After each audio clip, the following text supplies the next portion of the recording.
Hi, everybody. This Monday, I'm heading to Alaska for a 3-day tour of the state. I've been looking forward to this for a long time, not only because Alaska is one of the most beautiful places in a country that's full of beautiful places, but because I'll have several opportunities to meet with everyday Alaskans about what's going on in their lives. I'll travel throughout the state, meet with Alaskans who live above the Arctic Circle, with Alaska natives, and with folks who earn their livelihoods through fishing and tourism. And I expect to learn a lot. One thing I've learned so far is that a lot of these conversations begin with climate change. And that's because Alaskans are already living with its effects.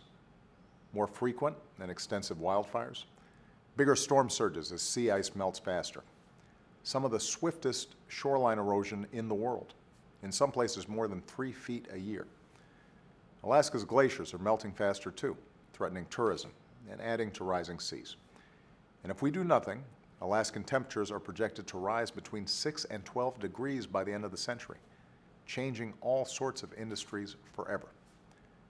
This is all real. This is happening to our fellow Americans right now. In fact, Alaska's governor recently told me that 4 villages are in imminent danger and have to be relocated. Already rising sea levels are beginning to swallow one island community. Think about that. If another country threatened to wipe out an American town, we'd do everything in our power to protect ourselves. Climate change poses the same threat right now. That's why one of the things I'll do while I'm in Alaska is to convene other nations to meet this threat. Several Arctic nations have already committed to action. Since the United States and China worked together to set ambitious climate targets last year, leading by example, many of the world's biggest emitters have come forward with new climate plans of their own. And that's a good sign as we approach this December's global climate negotiations in Paris. Now, one of the ways America's leading is by transitioning away from dirty energy sources that threaten our health and our environment, and by going all in on clean, renewable energy sources like wind and solar. And Alaska has the natural resources to be a global leader in this effort. Now, even as we accelerate this transition, our economy still has to rely on oil and gas. And as long as that's the case, I believe we should rely more on domestic production than on foreign imports. And we should demand the highest safety standards in the industry, our own. Still, I know that there are Americans who are concerned about oil companies drilling in environmentally sensitive waters.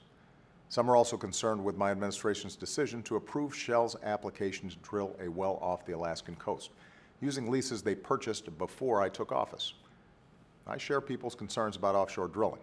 I remember the BP spill in the Gulf of Mexico all too well.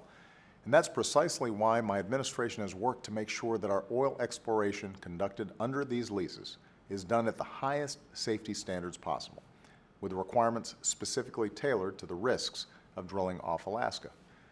We don't rubber stamp permits. We make it clear that Shell has to meet our high standards in how they conduct their operations. And it's a testament to how rigorously we've applied those standards that Shell has delayed and limited its exploration off Alaska while trying to meet them. The bottom line is safety has been and will continue to be my administration's top priority when it comes to oil and gas exploration off America's precious coasts, even as we push our economy and the world to ultimately transition off of fossil fuels. So I'm looking forward to talking with Alaskans about how we can work together to make America the leader on climate change around the globe.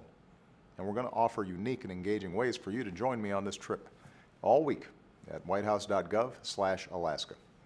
Because what's happening in Alaska is happening to us. It's our wake-up call. And as long as I'm president, America will lead the world to meet the threat of climate change before it's too late. Thanks, and have a great weekend.